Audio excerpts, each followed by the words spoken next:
I'll call the meeting to order. Before we start, let me read the emergency evacuation procedures. In the event of an emergency evacuation, an alarm may sound. Everyone should exit the building by way of the nearest stairwell in a safe and effective manner. If the nearest stairwell is blocked by smoke, use the other stairwell. Do not use the elevator. Once you've reached the main floor, follow the exit signs to exit the building and quickly proceed away from the building. Please be mindful of others evacuating and of emergency vehicles.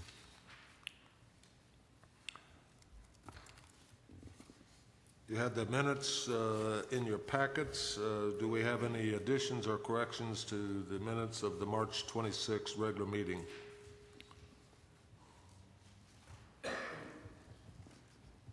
Do I have a motion to approve the minutes? Motion and a second? Okay. All those in favor signify by saying aye. Aye. Opposed, like sign. Minutes are approved. Last month at the regular meeting, we have permanently changed our agenda to include public input on items on the agenda as a standing item on the agenda. So I'm going to open the floor if there's anyone here tonight that wants to speak to items on the agenda. We will have a subsequent public input session at the end of the meeting for items not on the agenda, and we also have in our long-range planning session before we go into a discussion on the Rural Arterial Commercial 2 amendment, there will be a time for public input speaking to that particular item itself. So if there's anybody that wants to speak to just items that are on the agenda tonight, give me a show of hand, and I'll let the gentleman there come forward first. State your name, and please limit your comments to 3 minutes or less. My name is Sam Horton, and I hope all of you got a letter that I sent to you.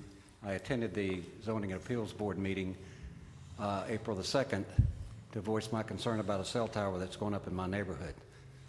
I might have gotten the figures wrong, but I wanted to speak to this because I think about a year ago, the requirement for the cell tower setback requirements was over 300% of the height of the cell tower. That has since been changed and minimized now to 75% of the height of the cell tower. So it's gone drastically. But even with that, from my understanding from the building commissioner, is that the setback requirements for cell towers is about on an average basis compared across the country. But I wanted to, I thought that you folks were going to vote on whether a cell tower would go into my neighborhood or not, but apparently what you're really looking at is to look to see if you can minimize the cell tower setback requirements. And I'm asking you not to do that, particularly in my neighborhood. You've got my letter, and basically it gives you all the reasons on why a cell tower is not needed there. And I hope you will take that into consideration when this agenda item comes up, that you will not anymore minimize those setback requirements. Thank you very much. Thank you. Had another hand. Okay. Anyone else for public input on items on the agenda? If not, public input is closed for items on the agenda. You have on your desk a request or a site plan for 209 Wares Valley Road. It was not on the agenda. We have had a request due to the timing of the season that this site plan deals with, to add it to the agenda. Do I have a motion to add site plan at 209 Wares Valley Road to the agenda? Second. We have a motion and a second. Any comments? Not. I need to recuse myself on this vote, and but I can answer any questions. Okay. Thank you, Bruce. All those in favor signify by saying aye. Aye. Opposed, like sign. Motion carries. That'll be item number 5 on site plans, Roger. And with that, Roger, I'll turn over site plan review, 1452 East Brown School Road. Okay, this is a site plan for the expansion of the existing non-conforming use at 1452 East Brown School Road. The property is identified on tax map 47, parcel 50. The property is zoned suburbanizing. The existing use is gymnastics, gym, and child care center. And the proposed expansion is just for an 18 by 25 carport to provide a covered play area on the left side of the gym. That's if you're looking at it from the road. The site plan does indicate that the building setbacks will be met 20 feet to the closest side property line and 167 feet from the front property line. This request falls under the provisions found in section 6.1, and I include those for your review, and meets the area requirements set within this section. And I tried to highlight, I hope it came through on your copies, the proposed structures, that orange indicated, highlighted by orange.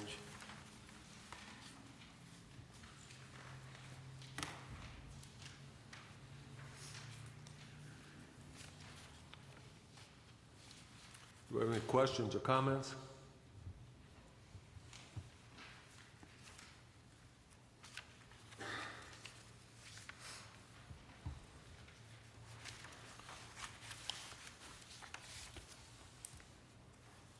Do I have a motion?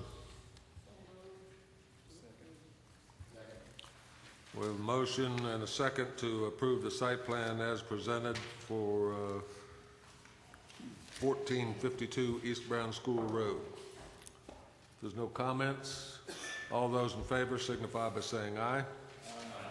Opposed, like sign. Motion carries.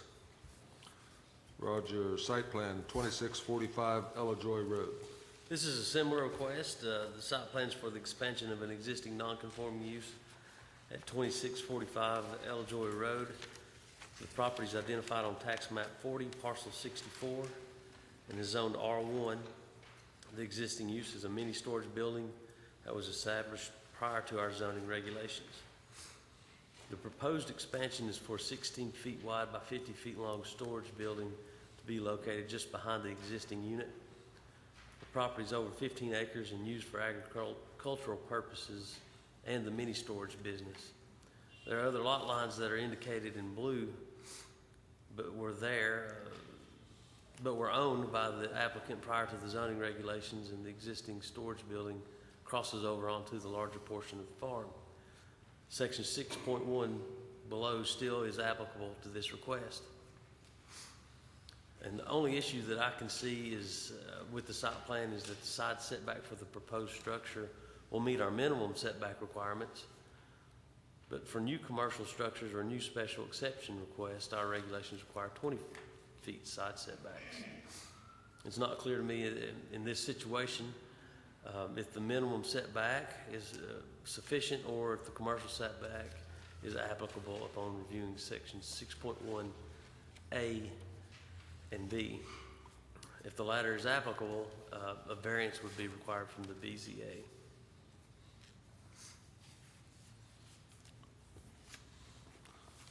Roger, is there a reason why the lot line, is it where the blue line is or where the pale yellow line is? The pale yellow line is the actual 10 feet setback line. The blue line going down along the neighboring property owners' sheds are right on the property line, if that helps you. Okay.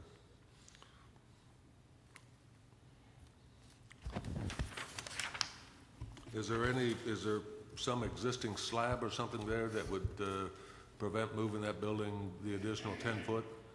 Slope is what the applicant told me is going to be difficult for him to achieve that.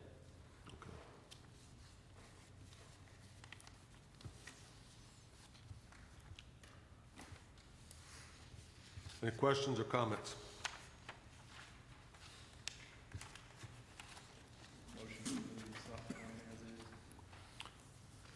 Motion to approve, but then it'll have to go to the BZA for the variance. Is that correct, Roger? I Or do- just or kind of do we left that give for the your variance? determination on that. That's why I said as is, because if you have to do, the way I read it, if you do the 20-foot setback, it has to go to BZA, correct? Yeah, if you find the 20-foot setback is the applicable setback, then it would require a variance. But if the minimum 10 feet is applicable, then it wouldn't require a variance. My motion is to accept the 10-foot setback Okay. as is. We have a motion and a second to accept as is. That would be with the 10-foot setback, Roger. Any further comments or discussion? All those in favor signify by saying aye. Aye. Opposed, like sign. Motion carries. Dollar General on Montville Road, Roger. Of course, this is the Dollar General proposed at the corner of Montvale Road and Garner Circle, just before Ralston Road. The property's identified on tax map 92 and parcel 16.03, and has recently been rezoned to commercial. The applicant has submitted a complete site plan meeting the requirements of section 7.2 and 7.15 below. The proposed structure is a 9,100 square feet retail store. The site plan does indicate that all building setback requirements will be met by the proposed structure. The parking requirements are met by the 30 spaces indicated on the site plan. The applicant has included a complete grading and erosion control plans and will be required to receive any local and/or state permits prior to grading. There is a specific area set aside for the septic system that must not be disturbed, and prior to any grading or construction, a septic permit must be issued first.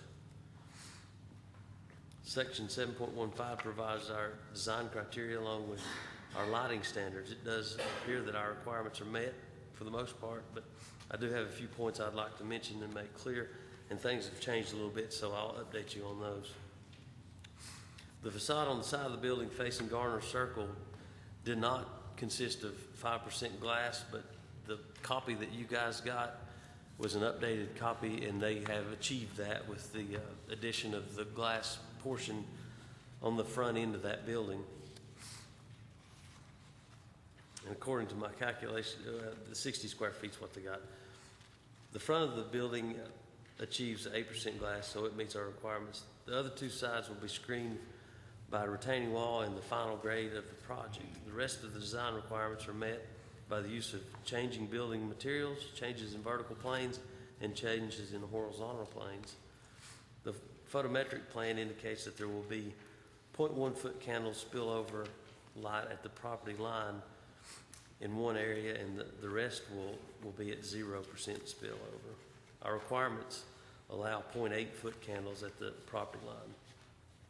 The plan indicates that they will use 5 mini cutoff wall packs to be located on the structure, and their light pole lights are to be mounted in the full cutoff position and will be turned off after business hours. Both of these lights are shown on the page labeled SP1. The site plan shows 3 emergency lights located on the roof of the building, but these lights are only in the event of a power outage and would be in compliance with our requirements in section 7.15D. But I've just got an updated version tonight that does not indicate that those lights will be located on the building either. Since signs are part of our overall lighting production, I would like to point out that the lighting of signs over 10 square feet is to be with external lighting shining down onto the sign face and shielded from the top. I mention this because no additional permits are required for the signage if they are part of the site plan, which they have indicated on the site plan. They'll still have to adhere to those regulations. Any questions or comments?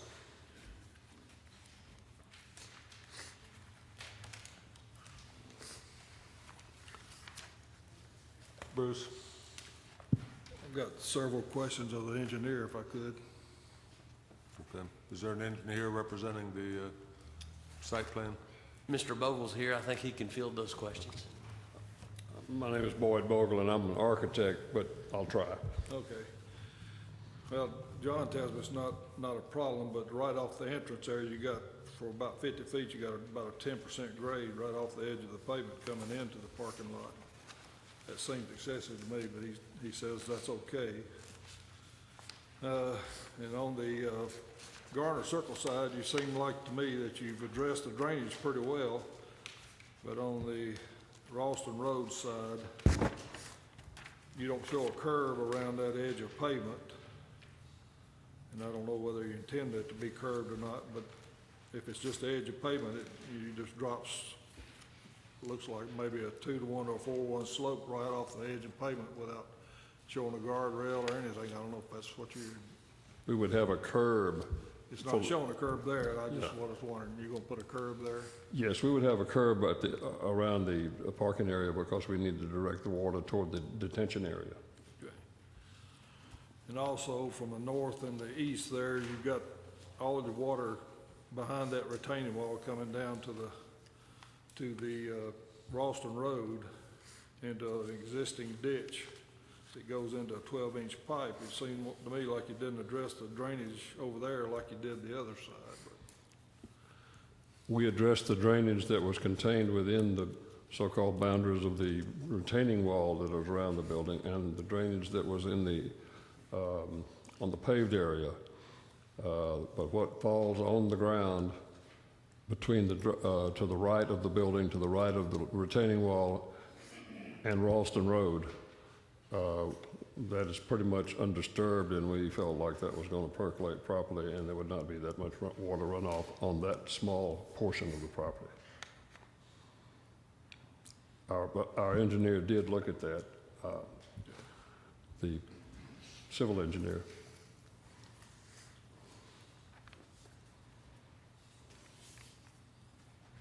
Any further comment, Bruce? Thank you. Roger, is there a post-build out review of the lighting? Yes, that is required, and that would be required before they get CO. Okay. Thank you. Any other questions or comments?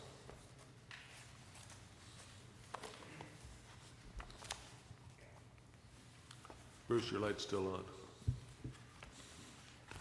Do I have a motion? We have a motion. Do I have a second? We have a motion and a second. If there's no further discussion, all those in favor signify by saying aye. Aye. Opposed, like sign. Motion carries. Site plan 1471 West Millers Cove Road. This site plan is for the addition of an event center at Blackberry Farm. The property is located at 1471 West Millers Cove Road and is identified on tax map 82 parcel 67.02 and is in the planned rural resort district. The property is part of the overall development plan of Blackberry Farm, which is located in the planned rural resort district. Since this event center will serve the guests at Blackberry Farm, it is required to have the site plan reviewed. The site is across West Millers Cove Road on Joe Pye Lane and situated behind the culinary barn. The structure is 9,000 square feet, single-story barn with a basement to be used to host weddings and similar events for Blackberry Farm guests. The site plan does indicate that all building setback requirements will be met. Any required permits for septic system must be obtained through the Blount County Environmental Health Department. The minimum amount of disturbance will not require a drainage plan or erosion control plan. Additional buffering will not be required because it is completely surrounded by Blackberry properties. Any questions or comments? Commissioner McClellan? Where is the parking for any of this? They're going to use the existing, it's already there, behind the culinary barn, that area in there. And I would imagine some of it, a lot of it will probably be over at the main house as well, or resort.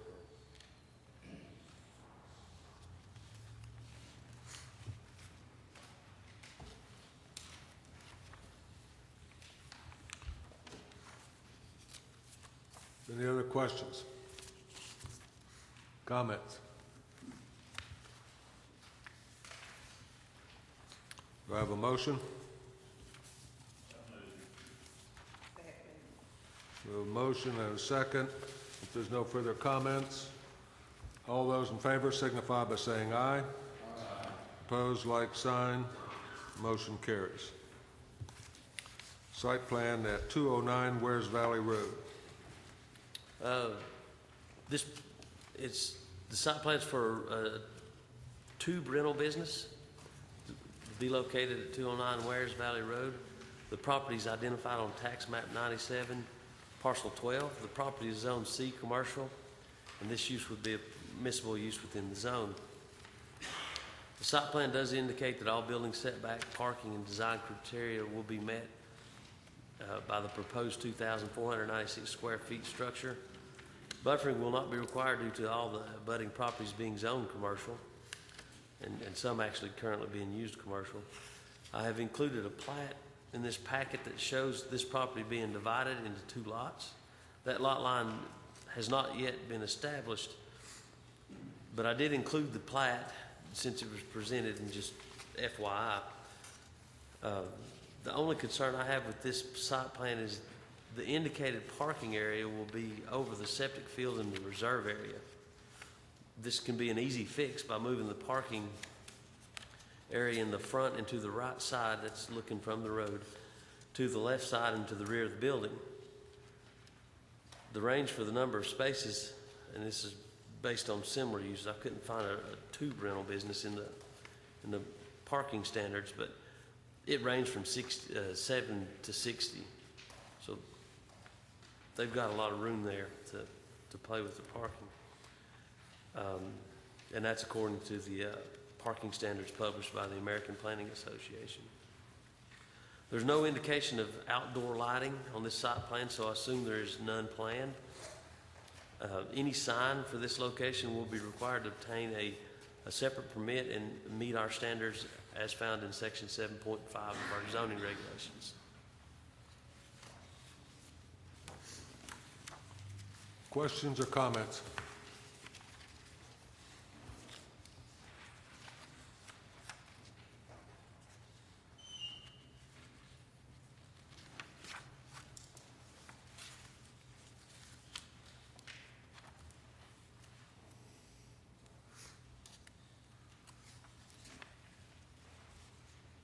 Do I have a motion?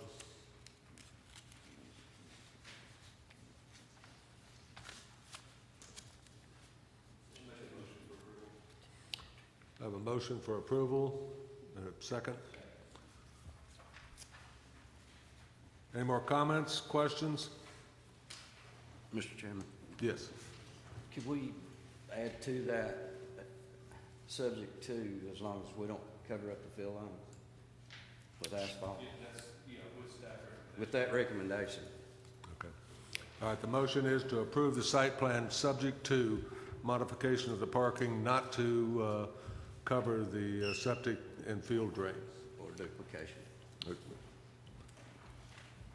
that, who seconded that? Okay. All those in favor signify by saying aye. Aye. Opposed, like sign. Motion carries. Thank you. We have, Stonehenge was the first item on the preliminary plats, major subdivisions. You have a memo on your desk. The requester has withdrawn that preliminary plat. So we'll move on to Could you just get a motion to clear it from the agenda without prejudice, Okay. just for the record? All right. I have a motion, and do I have a second? Second. And a second. Motion and a second to remove the Stonehenge from tonight's agenda without prejudice. All those in favor signify by saying aye. Aye. Opposed, like sign, motion carries. Replat of track 8A and 8B Wedgewood Estates off of Wedgewood Drive and Clover Hill. Okay, this is one that we haven't faced before. This used to be in the County+Planning region. Maryville approved a division of property that probably we would not have approved, but it is an existing situation. On the plat that went through the Maryville Planning Commission, there was a restriction for lot 8BR that it could not use Wedgewood Drive. The person who now owns 8BR is wishing to put a unit on that property and finds that he has to go down a slope and into a floodplain to get a driveway back to the buildable area of the lot. And he's requesting relief from that previous restriction on the plat so that he could use Wedgewood Drive.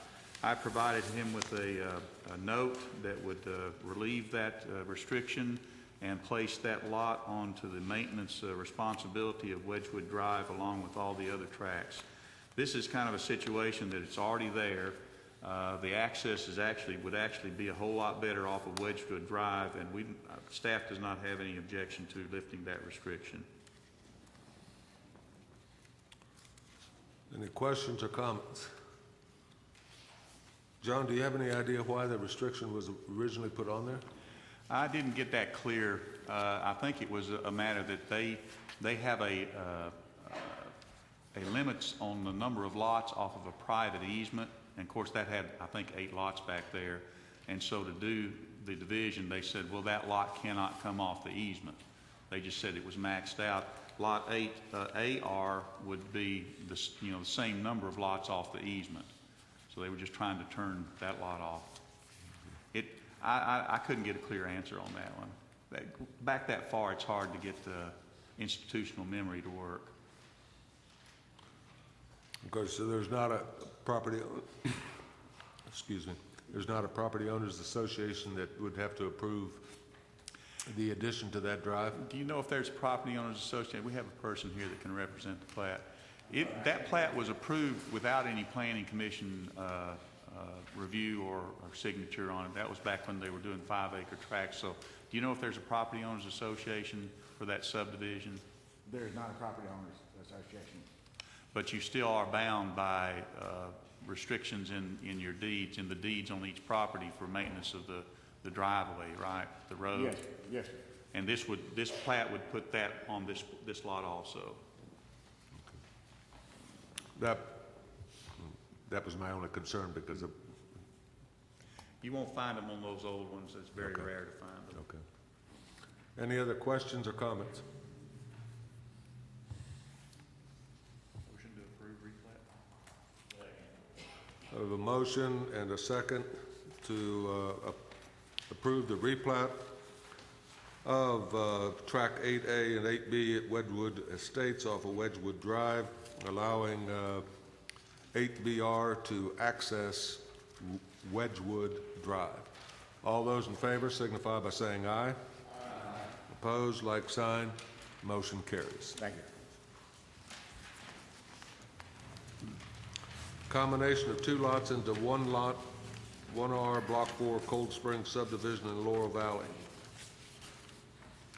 Okay, Doug did this one, and sorry, he got sick later in the day and bailed on me. So this one was one that we brought to you because it is divided into 2 pieces.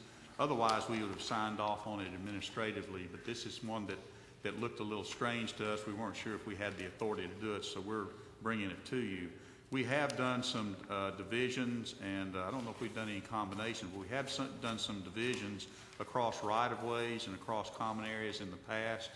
Since this is a kind of a non-standard combination, we're bringing it to you for approval, and all we have as the outstanding item is signature plats. Okay, any questions? I can think of one plat we just did last fall where the lot actually crossed the road. Yeah, we've had several of them. Yeah.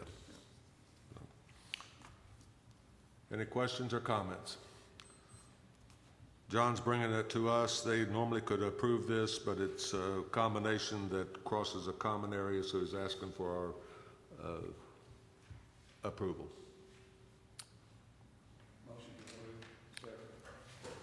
We have a motion and a second. There's no further comment. All in favor signify by saying aye. Aye. Opposed, like sign. Motion carries.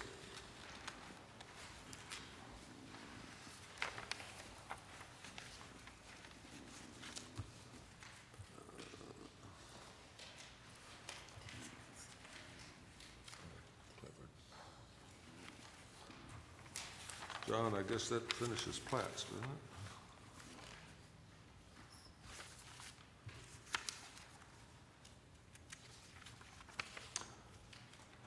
All right, John, long-range planning. Letter from Rob Goddard concerning platting of common areas. Yes, this has been kind of a perennial problem with the assessor's office. There will be a common area. A lot of times in the past it has been a drainage detention area or something like that, not usually an open space that's common to the property owners that everybody uses. But the Property Owners Association sometimes will not pay taxes on that piece of property. Sometimes the Property Owners Association really is not functional.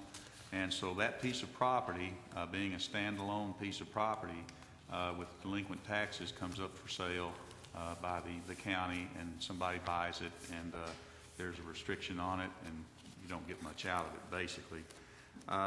So he is suggesting that we do not allow standalone lots for common areas. Now that does cause some problems because we do allow cluster subdivisions, and these are not like small lots of clusters. These are usually large lots in the mountain with a large amount of open space surrounding them. Adding those to each one of the lots kind of defeats the purpose of common area because you'd have to place an easement across it. You could do it that way, but it kind of limits the commonness of the property. What you're having is somebody going across your property with an easement in your backyard, and a lot of people object to that. They don't mind people going across a common area, but they don't want them going across their property. So something like a detention area, where we used to have standalone detention areas, we don't allow anymore. We require those to be incorporated into lots. We recognize the problem there. I just want you to understand that Mr. Goddard's recommendation about platting all common areas might cause a problem for cluster types of subdivisions.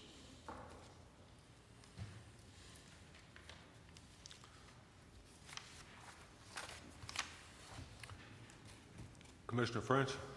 Thank you, Mr. Chairman. I'm assuming that his recommendation is to plat it with one of the platted lots, that the owner of that one platted lot that is platted with will be subject to the property taxes on that. Is that correct? That's the way I understand it, but Okay. that would actually fit something like a detention basin where you have it on a property and you have an easement, and it's required to be maintained by a property owners association. Just happens to be part of the lot. But in a cluster subdivision where you have a lot of open space, it's going to be dividing up all that open space into, quote, all those different lots and having an easement for open space across somebody's lot. It's not like a detention area. It's a different animal. And we've already taken care of the detention part of that.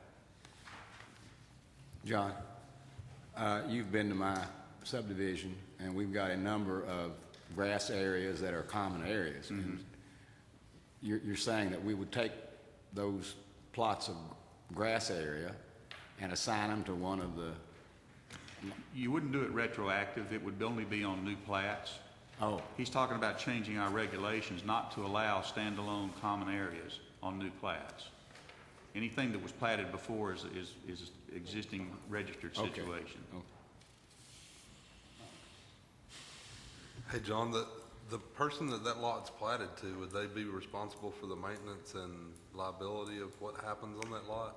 Well, let me give you an example about a detention basin. We require that anytime there's a common element in the design, even if it's on an individual, if it's on a lot that's part of the subdivision, in other words, the owner owns the land, there's an easement across it, it's still the property owners association to responsibility for maintaining it, because it's a common element to the property, the bigger property, the whole subdivision. On common areas, definitely, that would be a responsibility for the property owners association. I guess you could write it where each individual lot owner would have to maintain it, but when it serves the whole subdivision, assigning that responsibility to one individual who may or may not do it can be a little chancy. I guess my question is, if I'm paying property on that if I'm paying taxes on that property, and I would say I own that plot and it's a common ground, so I'm paying taxes on that property, but yet I don't have any control over that property. You get to own it, but other people get to use it. Commissioner Hodge? So for example, if you have a 30-lot subdivision, would not each individual lot owner be responsible for 1/30th in that example of that common area? How would that not? That's the way it's usually written up, but that has failed if the property owners association does not function and nobody pays the taxes. It then goes up for sale. I'll give you an example. There was a subdivision, I think it was called, was it Twin Oaks or Tall Oaks? I think it was Tall Oaks. Tall Oaks, that they platted it as a common area septic system and then switched over to a sand filtration system and abandoned that. That still remained a common area. Nobody in that subdivision would take responsibility for paying the taxes on that common area. It was sold on the courthouse steps. Somebody bought it, and all they bought was a piece of property that had already been disturbed by lines going through it. So, you know, and they didn't get, sometimes it doesn't even sell, which means the county takes it over. So what is the best solution to address that then, I should say? Well, If the 1/30th example should be the best solution, correct? Well, I think some Under of these ideal. properties that are coming up for sale because of tax delinquency were things that were platted, 15, 20 years ago. We have really beefed up the requirement that for something like a common area in the mountains that's cluster subdivision, they have a property owners association set up at the beginning. Once they register the plat, that property owners association is set up. Every deed says you buy into that property owners association, and so everybody has a stake in it, okay? The older system, like we had today with the 5-acre tracts, never went to a planning commission. Nobody had any individual or collective responsibility for maintaining that road, but they do get together and maintain the road because it's in their deeds. So we technically are okay from here forward, right? Is what I I'm hearing you say. think we've covered it, but that doesn't mean it's 100% ironclad that a property owners association that we require to be created will actually function in the future. If all the individual property owners say, nope, we don't want to do it, and we're not going to pay the taxes, who's going to force them to do anything? I understand. If there is a better way, based on your conversation or comments that you can come up with, I'm sure we'd be open to that. But it sounds like, based on your comments, that we've got it written as best possible to. Well, I think we've gone through the balancing act of saying, do we want to encourage cluster subdivisions in open space, or do we want to, address the issues that the tax assessor's office has and the county has if somebody defaults on maintenance or paying of the taxes? Actually, paying of the taxes is a big issue. If somebody defaults on paying the taxes of that common area, what's our recourse? There's no recourse that we can have after we've approved the plat. And based on the letter, the most important of the two would be the detention area first, then the common area second, correct? Well, what I'm saying is I think some of the things that are coming up to the courthouse are those detention areas that nobody wants to pay any attention about. I think when you buy into a subdivision like a cluster subdivision with amenity common area, you want to maintain that amenity. There's a motivation to maintain the amenity. There's not much motivation to maintain a detention area if you don't have a real clear indication that you've got to do it and pay taxes on it. Ron, you. I'm not sure who was next. Ron was first. Ron, go ahead. I guess I'm trying to get this right in my mind, how that's going to help us, help the county if we plat that with one of the platted lots, the owner of that lot, what if he refuses to pay taxes on that common area because it's a common area? Yeah. Then he would be default for the whole lot, and they'd foreclose on the whole lot. So he would know that before he bought the plat. That would be in his contract Well, before he signed the contract. it would be on the plat as a common area with maintenance responsibility and a separate document for maintaining, let's say, a detention basin that happens to be on his property. But he'd still be paying the taxes. Now, you could put into the restrictions for the whole subdivision that the property owners association would have to pay that portion of his taxes that would be portioned to that piece of property. But it's still his responsibility. You get a tax notice for a piece of property, no matter if it's got an easement on it or not. You just get it for that piece of property. Commissioner McClellan. If there isn't any urgency on this, I'd like to make a motion to postpone till we see what this might look like on some plats. All right. You're I making can that bring in the back form a of a couple motion? examples.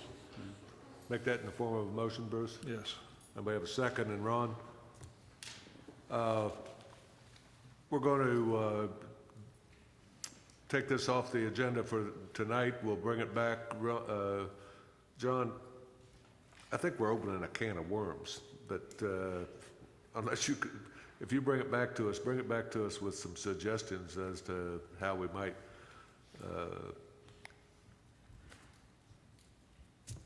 handle it.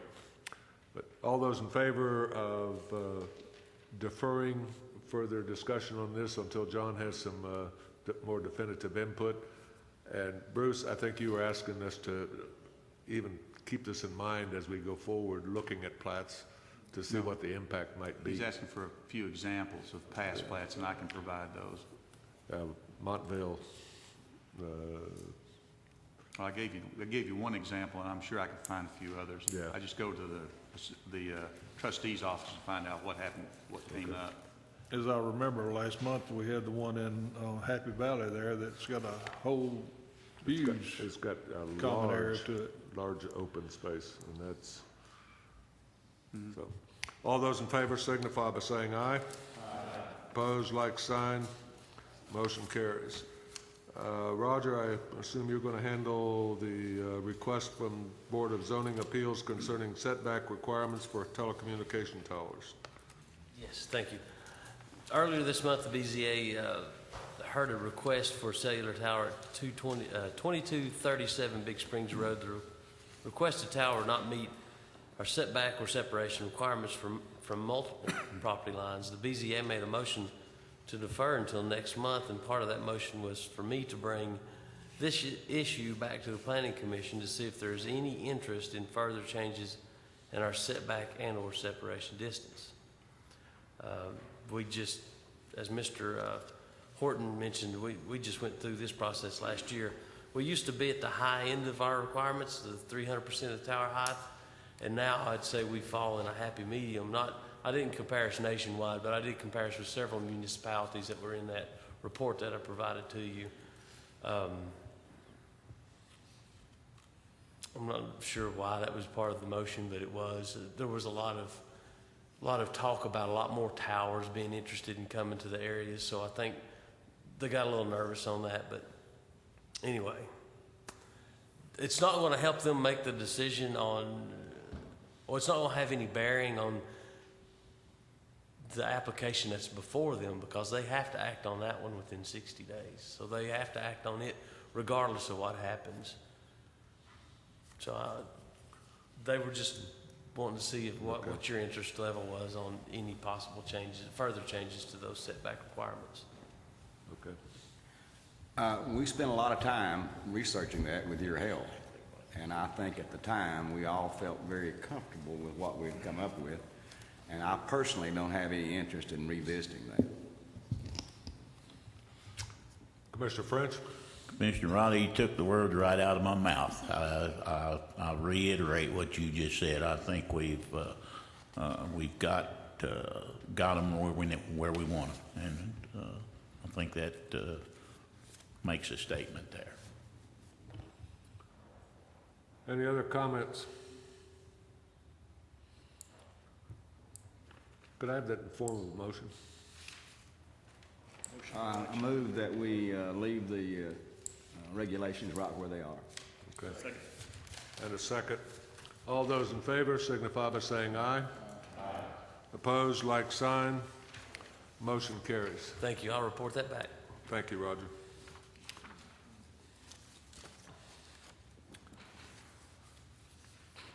Okay. Item 3 on long-range planning is public input session on proposed rural arterial commercial 2 zone. I know we had at least one proponent that wanted to speak to that. We got anybody else that wants to speak to it? Come on up and state your name and we will listen. My name's Kent Anderson, and me and my family recently moved to Green Road off Sevierville Road. And there's been a lot of talk and interest about the Dollar General moving in. And I think this RAC2 allows them to do that. And my family moved out there to kind of get to the country and more private, calm life. And if they are allowed to move out there, it's going to directly impact our living, especially they will be directly in front of our house on Temple Road. So I've noticed on the PDF that's on the website that several roads have been crossed off. So my request would mainly be that Temple Road at least gets crossed off that line, gets crossed off so we don't have to worry about them moving in anytime soon anyway. Okay. So, thank you. Thank you.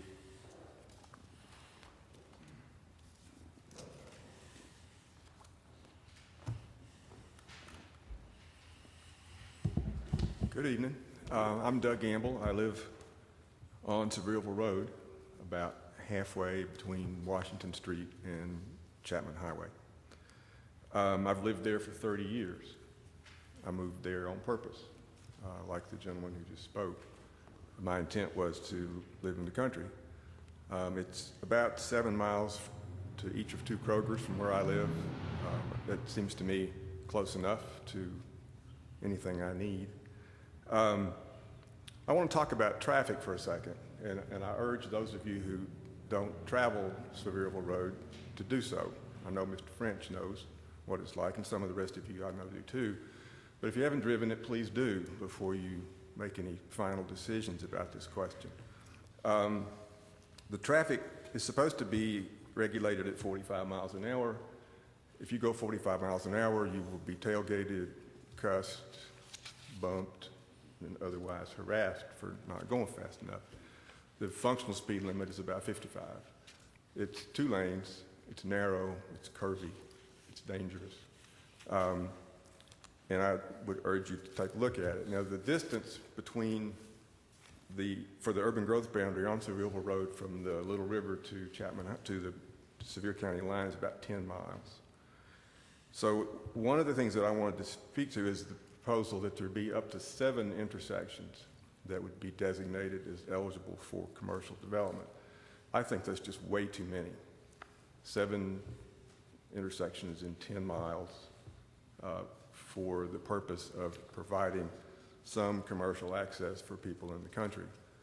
I haven't met anybody yet who lives out where I live who's in favor of this. I'm sure there are some, but nobody has spoken to you all about it that I know of. So I think that 7 intersections is way too many. It seems to me that 2 could meet the purpose of providing opportunity for there being some commercial development in the rural part of the county, but I think 7 is way too much.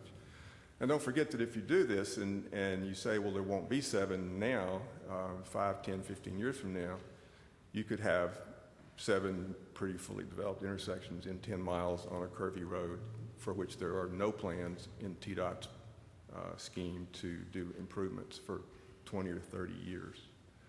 So I just urge you all to be careful about this and make sure that there is some pressing need to mess with it. I like what you all just did a minute ago to leave something alone. So I suggest you just leave it alone. But if you don't leave it alone, please don't do 7 intersections. Thank you. Thank you, Doug. Anyone else?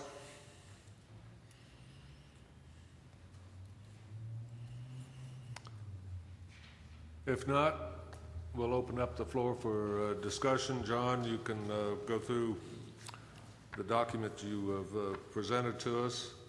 Okay, I just want to note for the part about the public input that there was a letter and some other information submitted as part of the public input, and we'll have that on record.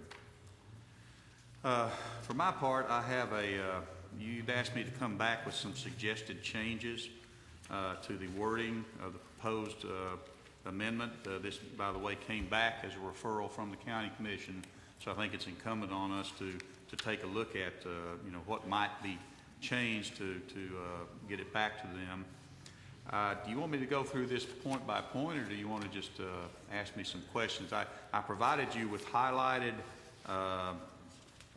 portions of the existing wording and some additions, and also provided you with some explanatory notes at the very end of why I did that. If you'd like, I can go through point by point. Otherwise, I think we can just kind of open it up for discussion. John, I think it'd be worthwhile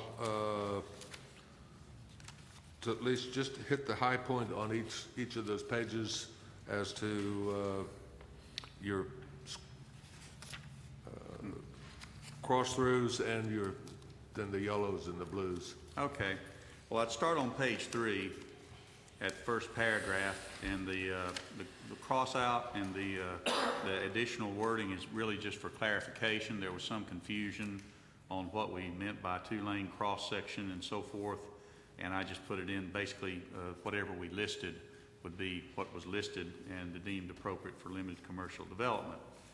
Below that was actually the specification of the roads, and I took out Highway 72, 321 from intersection of Foothills Parkway, Wallen to Townsend city limits, and 321 Wares Valley Road. Some people were saying that those were really not very appropriate, and I understand Wares Valley Road would really have only very limited, in fact, it would have no intersecting roads that would qualify, so that was a pretty much a given. And on Highway 129 Calderwood Highway, the length was ended at Tallahassee Road. Tallahassee Road actually has some commercial use on it, so I ended it there.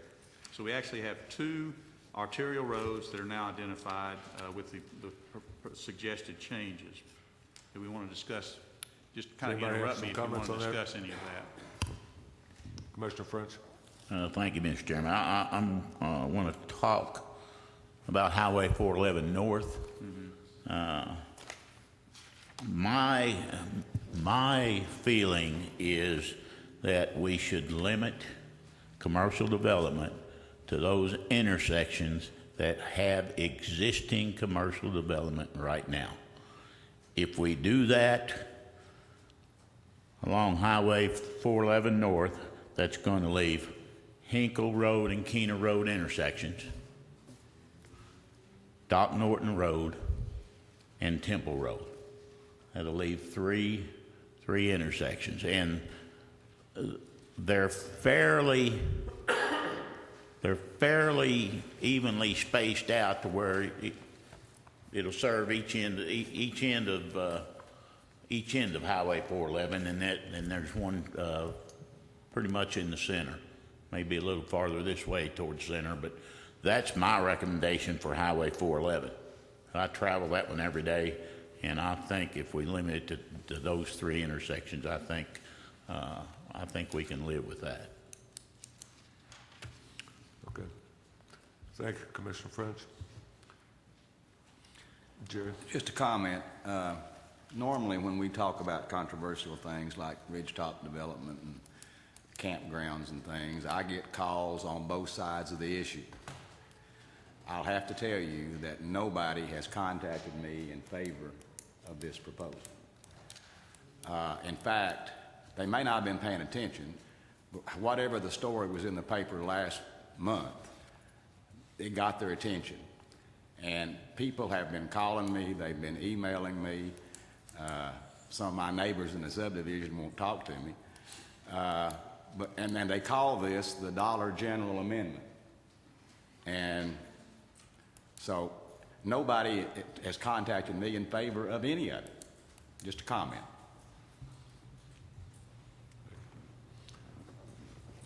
Well, not to contradict Jerry, but my calls are 2 to 1 in favor of it, so. Oh, is that right? So it's, just depends on where you're at and what circles you run in. I wasn't trying to contradict you, I was just trying to give the other side of it. Commissioner Walker? I've had the same thing. I've had talked to, people called concerned against it and as well as for it. And I think that, Mr. French has sort of hit, some of the concern that the number one concern that the people that were against it had. I think Mr. French has addressed it, that hopefully would be acceptable.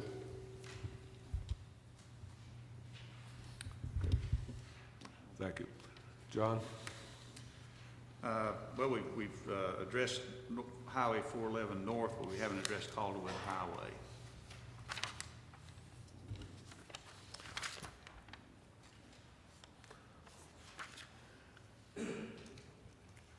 All right. Commissioner French, you said your recommendation was what 3 intersections?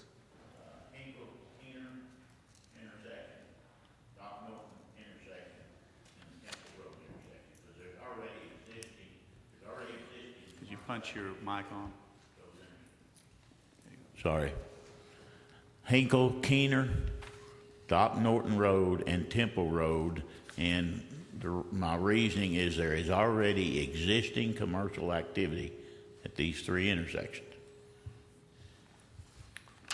So that would scratch Burnett Station, Prospect, Wildwood, and River Ford. Yes, sir.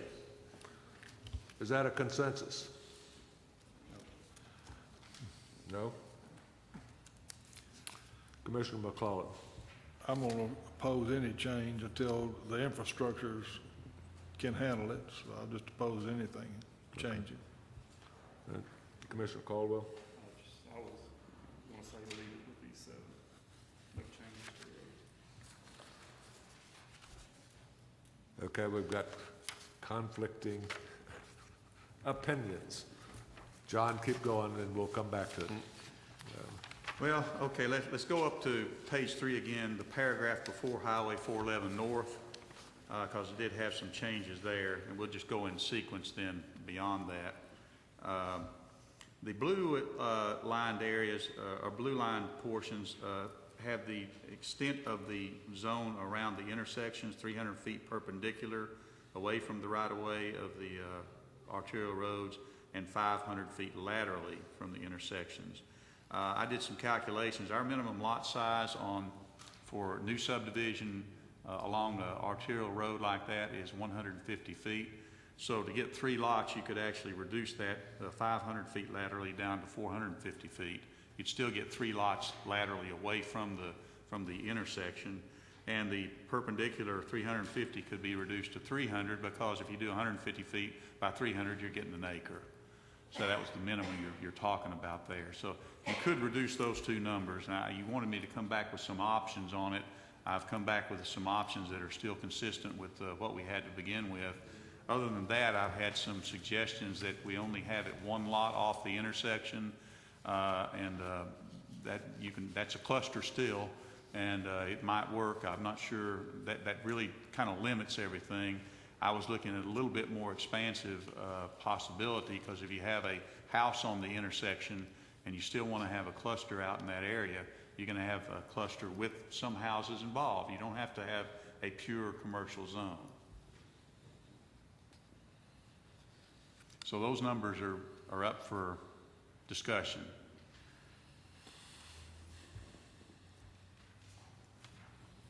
Commissioner French. I personally prefer just the corner lot. I might go 300 feet laterally, but I still think 450 is too much. But, you know, I'll leave that up. That's my personal preference is that. And 300 feet perpendicular also. That would be 300 by 300 at the maximum.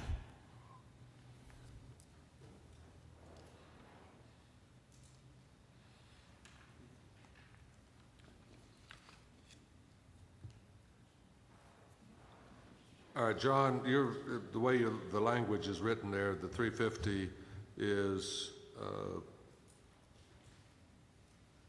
depth.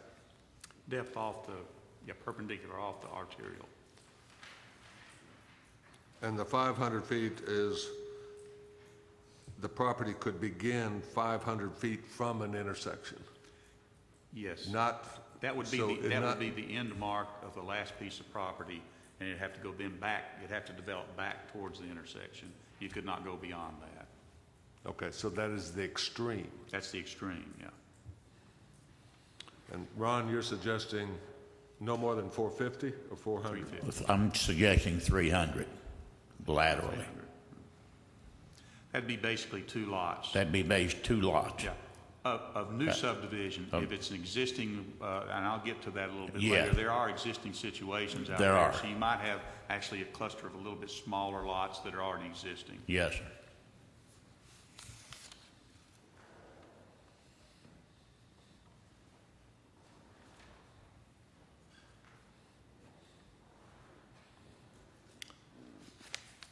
All right, any comments on Calderwood Highway? Well, I want to clarify the rest of that Okay, paragraph. go ahead. Is that the direction to me as 300 and 300? You know, it's hard to read people's minds when they're. No, I think that was Ron's suggestion. I'm not saying that's what it is. Yeah, I mean, how is this organized? Are we going to let John go through his thing, and at the end of it, we're going to have emotions, right? I mean, we can't just arbitrarily throw these ideas out. No. Well, you are exactly right. Yeah.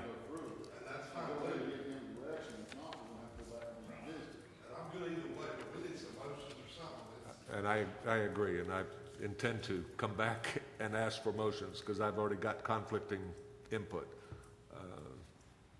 We're not doing this by dictate. John, go ahead and hit the rest of that paragraph. I'd at least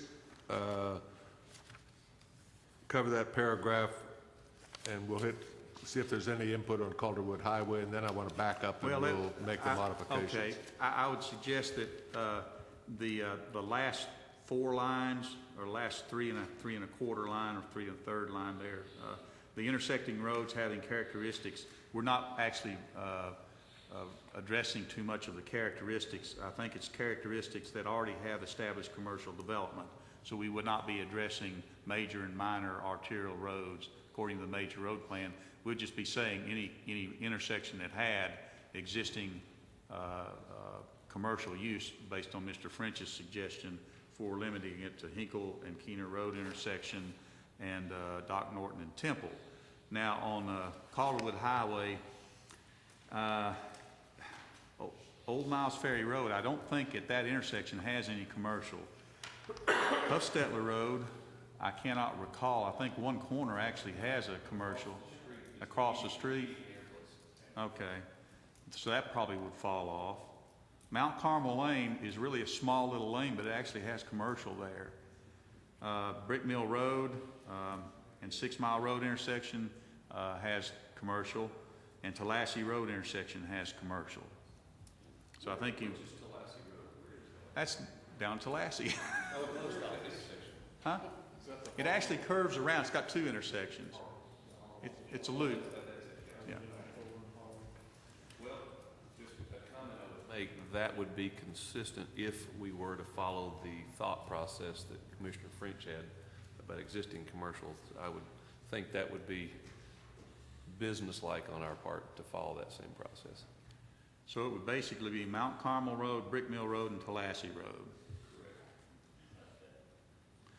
I think we had determined that the commercial was across the road.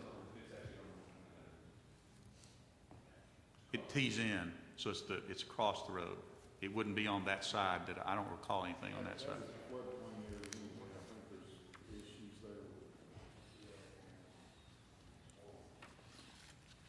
Okay. Do you want to take this chunk as a consensus motion or something like that, so I can get an idea? No, we're going to have, I think we're going to have some individual motions on here. Ron,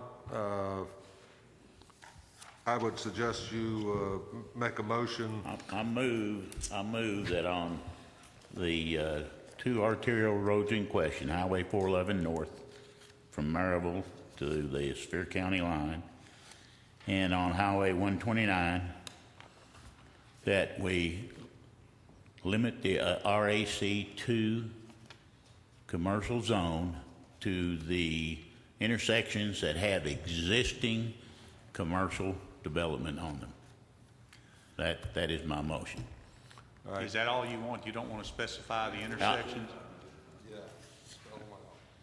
That would be Hinkle Road and Keena Road intersections, Doc Norton Road intersection, and the Temple Road intersection on Highway 411 North, and the Mount Carmel Lane intersection, the Brick Mill Road and 6 Mile Road intersections, and the Tallahassee Road intersections on Highway 129. Do I have a second?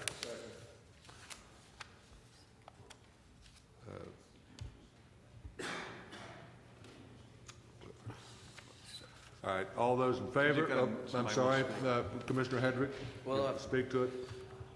Thank you, Mr. Chairman. I got one concern. I understand what we're doing with the intersection, but shouldn't we include in that the perpendicular and the laterally, the footage? We need to come back and address that. We'll do that in separate. Okay.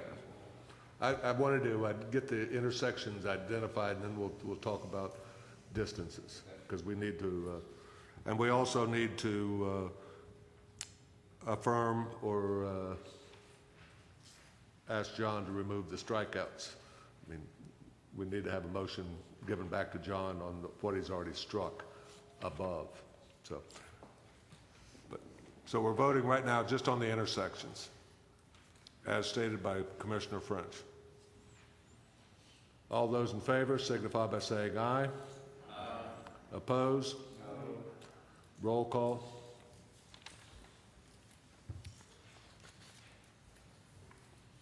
Andy Allen? Yes. Brad Bowers? Yes. David Caldwell? No. Sean Carter? Yes. Ron French? Yes. Geneva Harrison? Yes. Jeff Hedrick? Yes. Tom Hodge? Yes. Bruce McClellan? No. Jerry Roddy? No. Clifford Walker? Yes.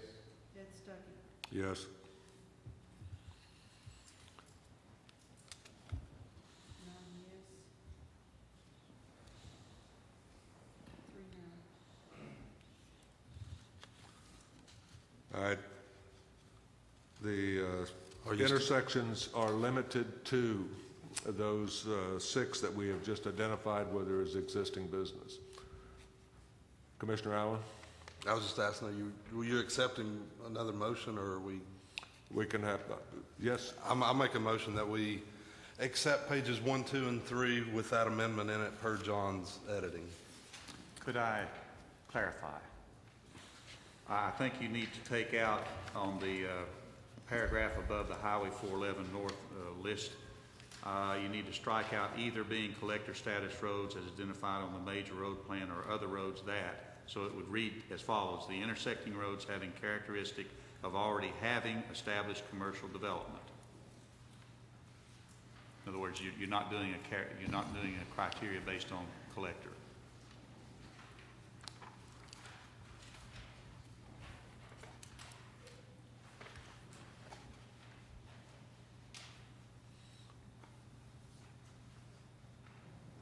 The criteria that Mr. French was talking about was purely whether they had existing businesses, and we took out quite a few major collectors off of that and minor collectors.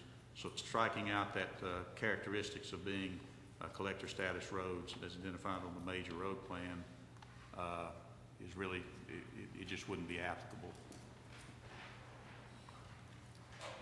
Honestly, I would probably strike out that whole yellow piece and stop it. Yes. Keep the highways and then go straight to the specific intersecting roads shall be limited to the following. Because with Ron's list, it's a specific intersecting roads. I mean, there is no criteria. That's the roads. No, his criteria was they had, the reason I would suggest you leave that, at least the criteria in there, if something were being brought to court, the court would say, did you have any, was it arbitrary capricious? You just picked some road intersections, or did you have some sort of thinking behind it? So I think leaving the criteria of having existing commercial use on it needs to be left in there. All right, I'll amend it then and say pages 1, 2, and 3 like he's got edited, but striking the intersecting roads having characteristics of being collector status roads as identified on the major road plans, and just leave the established commercial development piece. You got that, John? Okay, just to make sure I understand, it would read the intersecting roads having characteristic of already having established commercial development. The specific intersecting roads shall be limited to the following. So we just strike out that phrase. That's correct. Okay. Good. Did I have a second on that? One more question. Actually, I need a second for further discussion. I'll second it. Okay. Commissioner Walker? I think that West Miller's Cove Road should be added. We should go there. There's already commercial there, and we should extend it to there. And this does cover, in the event that we ever get the parkway finished, it does cover that area around the parkway for commercial.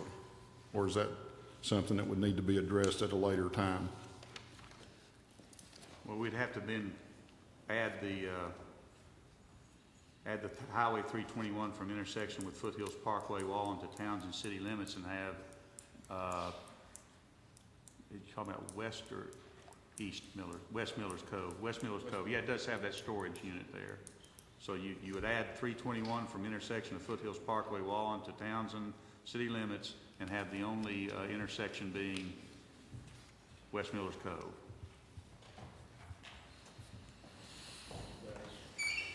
Actually, I think. Way, or you could extend it to West Miller's Cove instead of the parkway. I'm sorry? Isn't it? You were striking out. Oh, you have already taken that out? Yeah. Okay. Never mind. But I was wanting to include West Miller's Cove Road.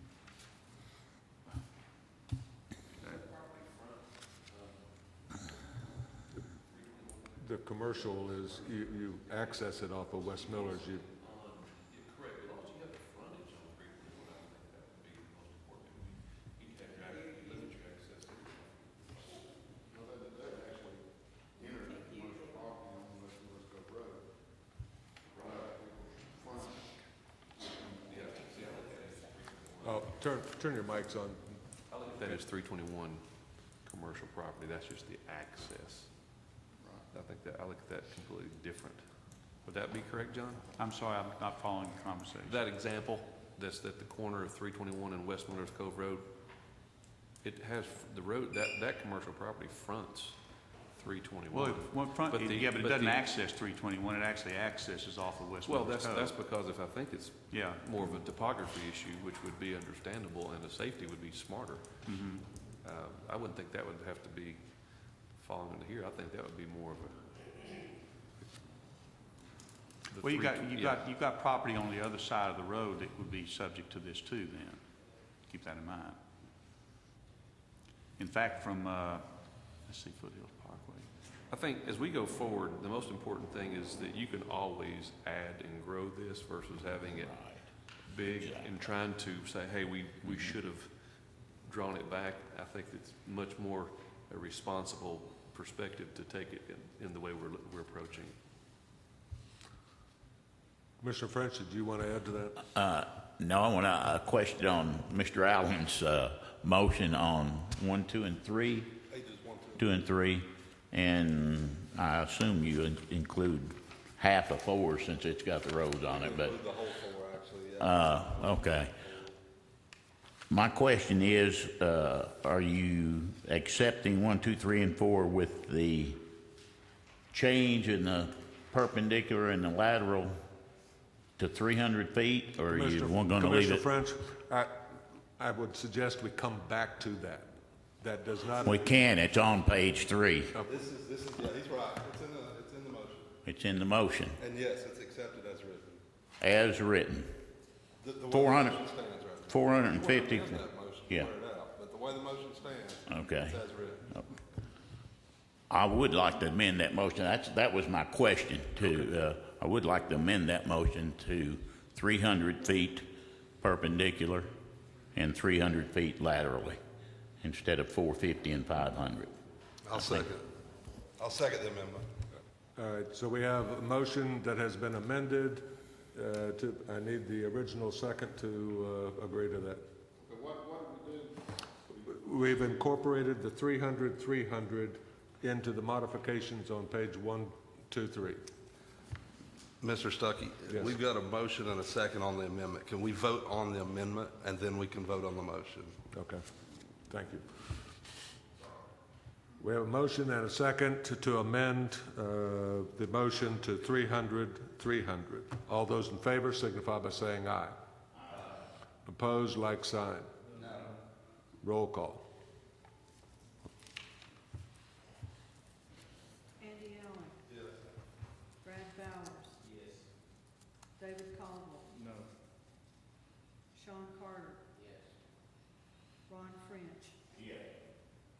Geneva Harrison. Yes. Jeff Hedrick. Yes. Tom Hodge. Yes. Bruce McClellan. No. Jerry Roddy. No. Clifford Walker. No. Ed Stuckey. Yes.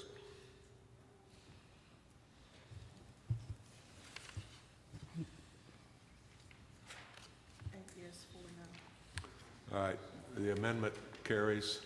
So we are now voting on a motion and a second to accept John's recommendations.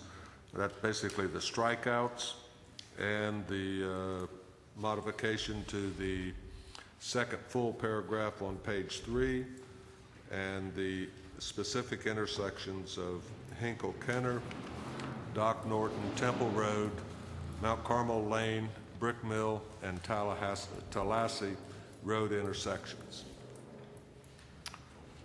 Pages 1 through 4. 1 through 4. Pages 1 through 4. Everybody understand the motion? John, do you understand the motion? All those in favor signify by saying aye. Aye. Opposed, like sign. No. Roll call. Andy Allen. Yes. Brad Bowers. Yes. David Caldwell. No. Sean Carter. Yes. Ron French. Yes.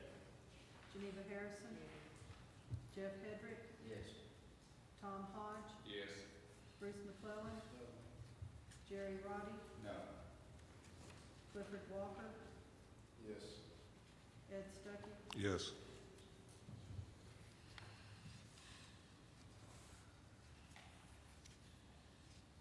Nine yes, 3 no. Motion carries.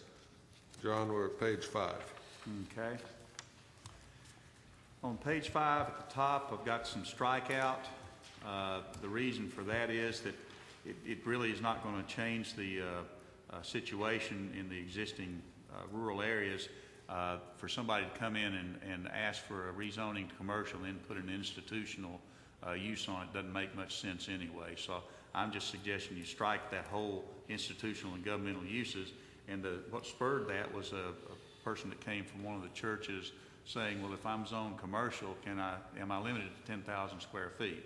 Well, we already take care of that in the rural areas. I would suggest that he not come and get it rezoned. If you strike it out, it just does away with the issue to begin with.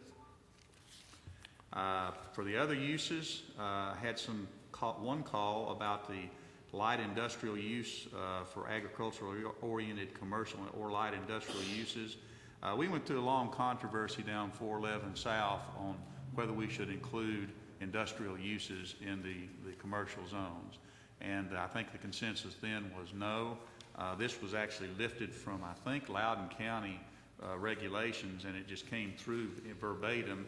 Striking out or light industrial use or light industrial would not really change the intent there to allow agricultural commercial uses. It just would not allow industrial agricultural related uses. So I'm suggesting striking that out. And the last part of that is just a clarification, and it's consistent with a lot of the other wording we have. Caretaker or custodian on the premises of a commercial use.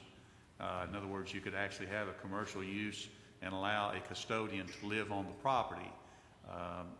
We've got it written already that you can allow the residential zone uses, but this just clarifies something that makes it consistent throughout the regulations.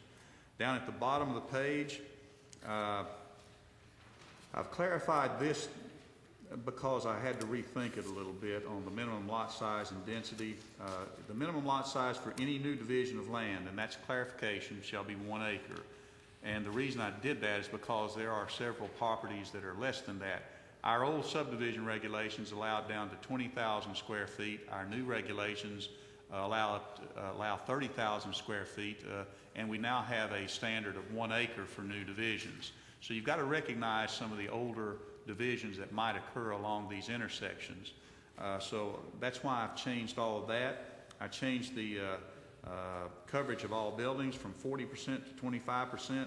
25% is consistent with a 10,000 square foot building on an acre lot, and then it would go down in succession after that. I did this in the calculation on page 11 of the explanations, about midpoint down. The change to maximum 25% building coverage is in recognition of a more appropriate building to lot size ratio for smaller lots, and to the maximum overall of 10,000 square feet of total building area for an indicative minimum 1 acre lot. As examples, for an existing 20,000 square foot lot, the maximum building area would be 5,000 square feet, scaled down to the size of the property.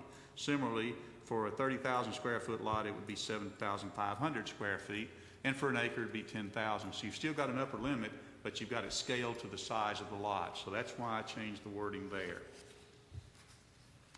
And the last blue line, we've got a lot of discussion about whether 10,000 square feet is too large. And you saw that in the documentation you had from the public input, the actual written documentation. My take on that is that you're going to have to allow the scale of operation for the uses that you're going to identify. If you identify a bunch of uses and then scale it down to where they can't actually establish, you've kind of defeated the purpose of identifying those uses. All right. Comments, suggestions to John on page 5?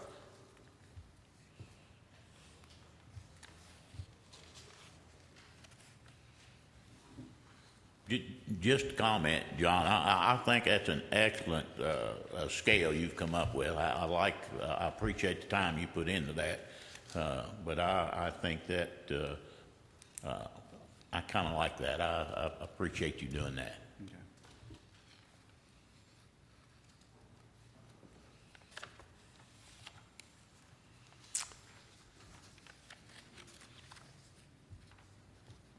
Can we have a motion on page 5?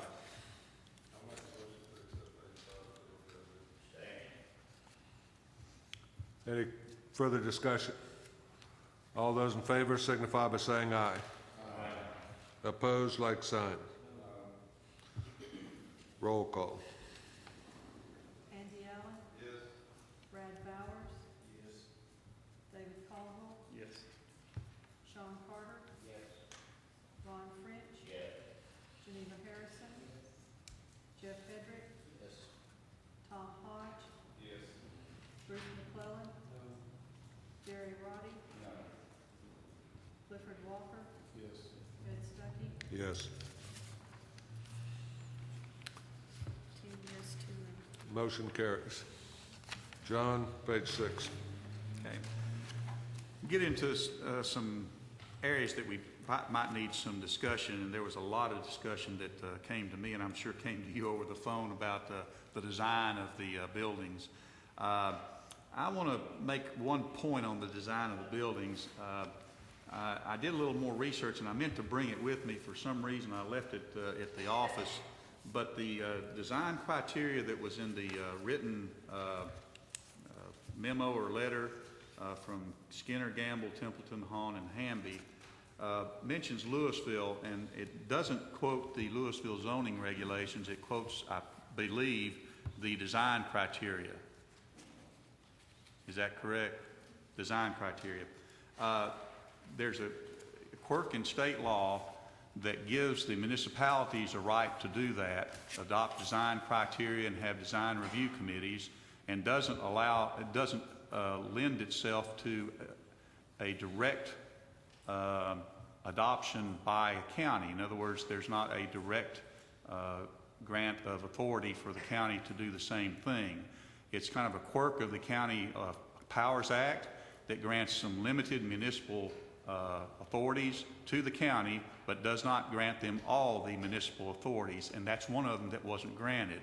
So I don't know that you can go the route of having a full-blown design review committee and design guideline notebook.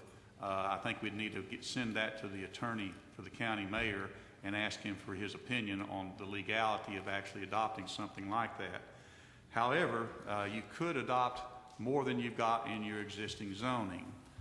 There's a lot of things you can do, but we've been over that before. That was the point that I made to the people who came and discussed that with me, is that I got the kind of the consensus from the Planning Commission that that's been gone through before. We settled on a certain level of design criteria within our zoning regulations, and we'd actually discussed it in the process of the RAC2 zone, and I got the consensus from the Planning Commission that we weren't going to open that again. But that blue line portion at the very top of the page addresses the building elevation, the lighting, and the noise. Now, I did, on the second paragraph down, well, first off, we do have some regulations for that, and that's included in section 7.15. We do have lighting regulations, and a lot of people seem to think that we don't. We have actually very good ones, and that's in section 7.15.d. So I think we do have that. The noise is left open because we did discuss that in the past, and we never came to a consensus on that, and I'm not going to open that can of worms again. But it did have a paragraph there about allowing some mitigation in the site planning process. So that's the way it stands right now. There's some contention otherwise that we need to beef it up, and I'm going to leave that up to you. The big, large yellow paragraph there, there was a lot of discussion. In fact, we had it today about traffic and safety. And what I did is took a page out of the campground discussion and put in about deceleration and turn lanes. And that's an adaptation of what we required for campgrounds, and just stuck it in here. Questions or comments on pages 6 and 7? Well, 7, I think you already took care of 6. Did you take care of 6? No. I'm sorry, I skipped over 1. 6 just puts in on paragraph I, side and rear, because that makes it consistent with what we actually require anyway. Sorry, I skipped that page.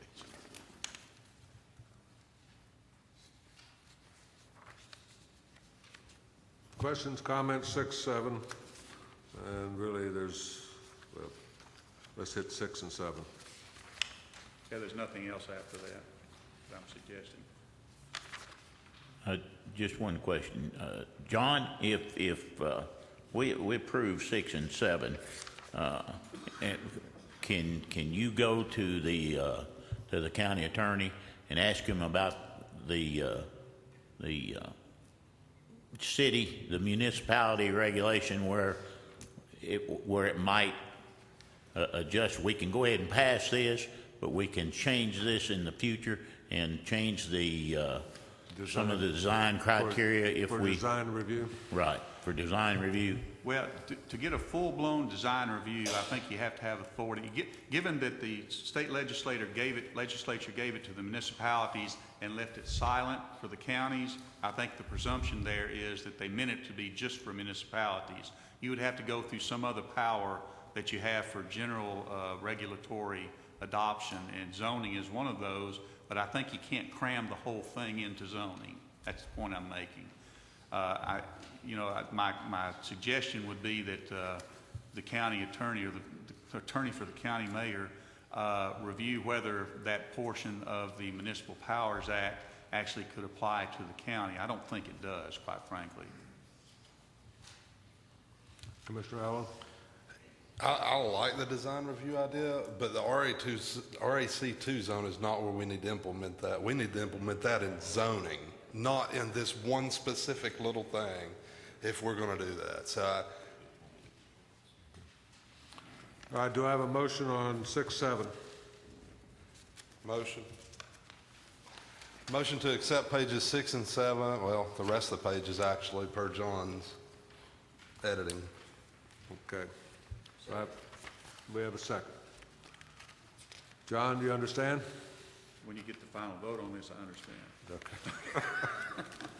Okay. Any further discussion? All those in favor signify by saying aye. Aye. Opposed, like sign. Roll call. Andy Allen? Yes. Brad Bowers? Yes. David Caldwell? Yes. Sean Carter? Yes. Ron French? Yes. Geneva Harrison? Jeff Hedrick? Yes. Tom Hodge? Yes. Bruce McClellan? No. Jerry Roddy? No. Clifford Walker? Yes. Ed Stuckey? Yes. Okay, you still need a motion to recommend as amended to the county commission, if that's what you so wish.